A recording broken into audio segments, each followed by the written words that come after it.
మాకు అల్లు అర్జున్ మీద రేవంత్ రెడ్డి గారి కోపం. ఏం కోపమే? పాలోడా గెట్టు పంచాదా లేకపోతే ఏమన్నా ఆయన రాజకీయ నాయకుడా?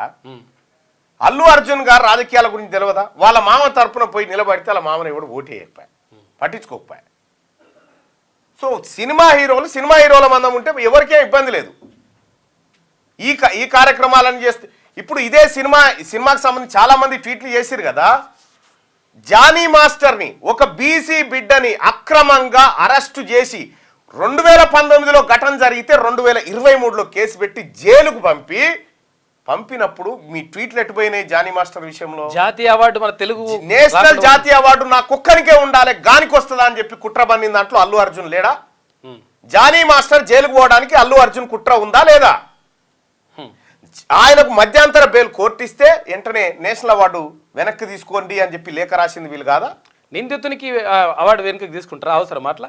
ఇప్పుడు ఈ కేసులో అల్లు అర్జున్ ముద్దాయి కాబట్టి నేషనల్ అవార్డు వెనక్కి ఇస్తాడా? అంటే అల్లు అర్జున్ గారు ఎనుకో ముందో కాలం మీ దాకా కూడా వస్తుంది. నా జైలు దాకా ఉన్నావు కదా, రాత్రి పన్నావు కదా జైల్లోనైతే, ఓ రోజు అయితే ఉన్నావు కదా. కాలం సమాధానం చెప్తుంది, కొన్నిటికి కాలం సమాధానం చెప్తుంది. నిజంగా ప్రభుత్వానికో ముఖ్యమంత్రి రేవంత్ రెడ్డి గారికో కోపమో దుష్మనో ఉంటే నీ షోకి ఎందుకు బెనిఫిట్ షోకి అనుమతిస్తారా? చల్ నడు ఎక్కడ నీకేట్ ఇచ్చేదా అని అంటారు కదా. Public benefit. ఈ ప్రభుత్వాన్ని బదనాం చేయడానికి మీరు బీఆర్ఎస్ పార్టీ నాయకులతోని కలిసి, భారతీయ జనతా పార్టీ నాయకులతో కలిసి ప్రభుత్వాన్ని బదనాం చేయాలంటే ఇక్కడ చూస్తూ కూర్చోవడానికి ఎవడు ఖాళీగా లేడు. చట్టం తన పంతాన్ని చేసుకుంటూ పోయింది, న్యాయస్థానం నీకు బెయిల్ ఇచ్చింది, బస్ అంతే. ఇంకా ఏమైతే ఏం సినిమాలయా ఈ పుష్ప గురించి? ఏం సినిమానా అది? ఏం తయారు చేస్తావు? ఎర్రచందనం దొంగల ఏం సందేహం ఇస్తున్నావు? దానికి నేషనల్ అవార్డా? సందేశం ఏంది? జై భీమ్ సినిమా కదనే రావాల్సింది నేషనల్ అవార్డు. జై భీమ్ సినిమా రియాలిటీ, తమిళనాడులో జరిగినటువంటి ఒక యథార్థ ఘటన. జై భీమ్ సినిమాలో ఒక హేబియస్ కార్పస్ పిటిషన్ ద్వారా ఆ సినిమా వృత్తాంతం నడుస్తుంది. ఆ సినిమాలో చాలా అద్భుతం ఉంది, భారత రాజ్యాంగాన్ని ప్రతిబింబించింది. కదానే ఈ దొంగలకు అవార్డులు ఇచ్చుడేందా అని చర్చ జరిగింది అప్పట్లోనే. కేజీఎఫ్ అవార్డు, దీనికి అవార్డు, ఏది పుష్ప 2 అవార్డు, పుష్పక అవార్డు, ఇదా? అయినా కూడా మీ ఇష్టం, మీ సినిమా తీసుకున్నారు, ప్రేక్షకులు చూస్తున్నారు, వాళ్ళ ఇష్టం. ఓకే, మేము దాంట్లోకి రాదలుచుకోలేదు. కానీ బాధ్యత ఉంటుంది. ఈ ప్రజల దగ్గర, ఈ అభిమానుల దగ్గర మనం డబ్బు వసూలు చేసి సంపాదించుకున్నప్పుడు ఆ అభిమానుల ప్రాణాల మీద, అభిమానులకు ఏమైనా జరిగితే, లేకపోతే ప్రజలకు ఏమైనా జరిగితే మనం కొంత బాధ్యత, రెస్పాన్సిబుల్గా ఫీల్ కావాలి కదా. ఇప్పుడు కరోనా సమయంలో చిరంజీవి గారు ఆక్సిజన్ సిలిండర్లు పంపిండు, ఆయనకు రాలేదు కదా అని ఊకోలే కదా, బాధ్యతతో చేసిండు ఆ పని, బాధ్యతతో ఆ పని చేసిండు. అటువంటి వాళ్ళ మీద గౌరవం ఉంటుంది సమాజానికి ఖచ్చితంగా. మీరు లేరా?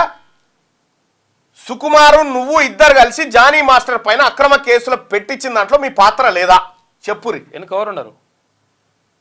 ఆ అమ్మాయితోటి బెయిల్ క్యాన్సిల్ చేయమని సుప్రీంకోర్టు దాకా పోయింది మీరు కాదా? పంపించింది మీరు కాదా? అంటే ఒక బీసీ సినీ కళాకారుడికి అన్యాయం, నీకు ఇంకో న్యాయమా? ఎటుపోయినావు? కేటీ రామారావు అలా పెట్టలేదు ట్వీటు. జానీ మాస్టర్కి అన్యాయం జరిగిందని పెట్టలేదు ఎందుకో. కానీ నిజంగా చాలా మంది అంటారు ఈ జానీ మాస్టర్ ఉసురు తగిలిందిరా అని చెప్పని అంటా ఉన్నారు. మొత్తం అవే కామెంట్లు, జానీ మాస్టర్ ఉసురు తగిలిందిరా వీళ్ళకి అని చెప్పి చెప్తా ఉన్నారు. అందుకోసమే అల్లు అర్జున్ గారికి నా సూచన ఏంటంటే, సినిమా మందం హీరో ఓకే, బయట కూడా హీరో అని పరిశాన్ చేయకు. బయట చాలామంది ఈ భారతదేశానికి గుర్తింపు తీసుకొచ్చినటువంటి పిల్లగాడు చెస్ ఛాంపియన్, ఆయన హీరో. ఆ రోడ్డు మీద ట్రాఫిక్ నియంత్రణ చేస్తూ ప్రజల ప్రాణాలు కాపాడుతున్న కానిస్టేబుల్ హీరో. వాళ్ళు రియల్ హీరోసయా?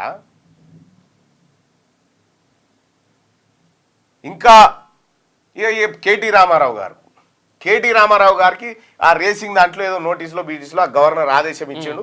ఇక రేపో మాపో నోటీస్ పంపుతారు కదా. సేమ్ ఇదే తరీకాలో అల్లు అర్జున్ గారికి ఏదైతే ట్వీట్ల వర్షం గురించి ఏదైతే దుకాణమైందో సేమ్ నాకు అదే కావాలని అనుకుంటున్నాను. దాని కథ వేరే, దాని వ్యవహారం వేరే. చట్టం ముందు ఎవరైనా సమానమే,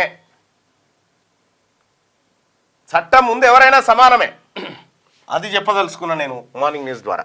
క్యూ న్యూస్ లో పనిచేయటకు అనుభవం గల కెమెరామ్యాన్లు కావాలను సంప్రదించవలసిన నెంబర్లు 8688926084. qnewsads@gmail.com ను సంప్రదించండి. లైక్ చేయండి.